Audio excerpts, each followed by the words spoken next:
ತಿರುಪತಿಯಲ್ಲಿ ಘೋರ ಘಟನೆ. ತಿರುಪತಿ ಲಡ್ಡುವಿನಲ್ಲಿ ದನ ಹಂದಿಯ ಕೊಬ್ಬು.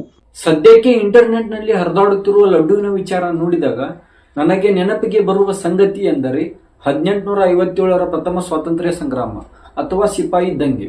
ಕಾರಣ, ಭಾರತೀಯ ಸೈನಿಕರಿಗೆ ಹೊಸದಾಗಿ ಎನ್ಫೀಲ್ಡ್ ಬಂದೂಕುಗಳನ್ನು ಕೊಡಲಾಗಿತ್ತು. ಆ ಎನ್ಫೀಲ್ಡ್ ಬಂದೂಕುಗಳ ತೋಟಗಳಿಗೆ ದನದ ಮತ್ತು ಹಂದಿಯ ಕೊಬ್ಬನ್ನ ಸೋರಲಾಗಿತ್ತು, ಮೀನ್ಸ್ ಹಚ್ಚಲಾಗಿತ್ತು. ಆ ದನದ ಮತ್ತು ಹಂದಿಯ ಕೊಬ್ಬನ್ನ ಸೋರಲಾಗಿದ್ದ ತೋಟಗಳನ್ನ ಬಾಯಿಂದ ಕಚ್ಚಿ ತೆಗೆಯಬೇಕಾಗಿತ್ತು.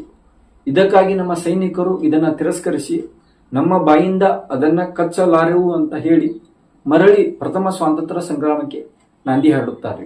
ಇದೀಗ ಹಿಂದೂ ಆರಾಧ್ಯ ದೈವ ಪವಿತ್ರ ಕ್ಷೇತ್ರವಾದ ತಿರುಪತಿಯಲ್ಲಿ ಘೋರ ಘಟನೆಯಾಗಿದೆ. ವಿಶ್ವ ಪ್ರಸಿದ್ಧಿಯಾದ ತಿರುಪತಿ ಲಡ್ಡುವಿನಲ್ಲಿ ದನದ ಕೊಬ್ಬನ್ನ ಬಳಸಲಾಗಿದೆ ಅನ್ನೋ ಗಂಭೀರ ಆರೋಪ ಮಾಡಲಾಗಿದೆ. ಹಂದಿ ಹಾಗೂ ಮೀನಿನ ಎಣ್ಣೆಯ ಅಂಶಗಳು ಕೂಡ ಸಿಕ್ಕಿವೆ ಅನ್ನೋದು ಸ್ಫೋಟಕವಾಗಿ ಚರ್ಚೆಗೆ ಒಳಗಾಗಿದೆ. ಕೋಲಾಹಲಕ್ಕೆ ಕಾರಣವಾಗಿದೆ. ಅಸಂಖ್ಯಾತ ಭಕ್ತರನ್ನ ಬೆಚ್ಚಿ ಬೀಳಿಸಿದೆ, ದಿಗ್ಭ್ರಮೆಗೆ ದೂಡಿದೆ. ಹಾಗಾದರೆ ತಿರುಪತಿ ಲಡ್ಡಿಗೆ ಇತರೆ ಪ್ರಾಣಿಗಳ ಕೊಬ್ಬು ಸೇರಿದ್ದು ಹೇಗೆ? ಲ್ಯಾಬ್ನ ರಿಪೋರ್ಟ್ ಏನು ಹೇಳ್ತಿದೆ ಎಂದು ಈ ವಿಡಿಯೋದಲ್ಲಿ ತಿಳಿದುಕೊಳ್ಳೋಣ ಬನ್ನಿ. ಸ್ನೇಹಿತರೆ, ತಿರುಪತಿ ಅಂದ್ರೆ ಲಡ್ಡು, ಲಡ್ಡು ಅಂದ್ರೆ ತಿರುಪತಿ ಅನ್ನುವಷ್ಟರ ಮಟ್ಟಿಗೆ ತಿರುಪತಿ ಲಡ್ಡು ಫೇಮಸ್ ಆಗಿದೆ.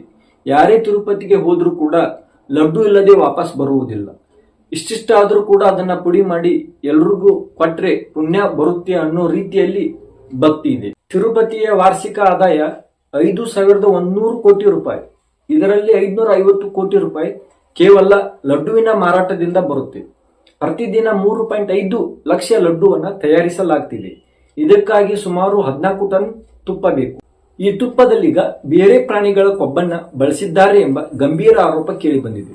ಆರೋಪದ ಹಿನ್ನೆಲೆ ಜುಲೈ 12ನೇ ತಾರೀಕು ತಿರುಪತಿಯ ಲಡ್ಡುವನ್ನ ಮಾಡೋಕೆ ಬಳಸುವಂತ ತುಪ್ಪದ ಶಾಂಪಲ್ ಅನ್ನ ಕಾಲತ್ಗೆ ಕಳುಹಿಸಿ ಕೊಡಲಾಗಿತ್ತು. ಜುಲೈ 23ಕ್ಕೆ ರಿಪೋರ್ಟ್ ಬಂದಿದೆ ಅಂತ ಹೇಳಿದ್ದಾರೆ. ಈ ವರದಿಯ ಪ್ರಕಾರ ಮೀನಿನ ತೈಲ, ಗೋಮಾಂಸದ ಕೊಬ್ಬು ಹಾಗೂ ಹಂದಿಗಳ ಚರ್ಬಿಯನ್ನ ಬಳಸಲಾಗಿದೆ ಎಂದು ಉಲ್ಲೇಖ ಮಾಡಲಾಗಿದೆ. ಸೊ ಈ ವರದಿ ಇಂಟರ್ನೆಟ್ ನಲ್ಲಿ ಸಂಚಲನಕ್ಕೆ ಕಾರಣವಾಗಿದೆ. ಇನ್ನು ಇದಕ್ಕೆ ಸಂಬಂಧಪಟ್ಟಂತೆ ದೇವಸ್ಥಾನದ ಆಡಳಿತ ಮಂಡಳಿ TDD ಕೂಡ ಇದಕ್ಕೆ ರಿಯಾಕ್ಟ್ ಮಾಡಿದೆ.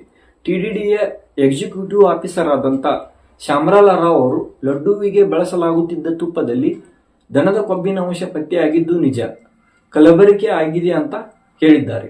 ಒಟ್ಟಾರೆ ಈ ಲಡ್ಡುವಿನ ವಿಚಾರ ಕೋಟ್ಯಾಂತರ ಭಕ್ತರನ್ನ ದಿಗ್ಭ್ರಮೆಗೆ ದೂಡಿದೆ. ಇದು ತನಿಖೆ ಆಗಬೇಕು, ಇದು ಅಂತ್ಯವಾಗಬೇಕು.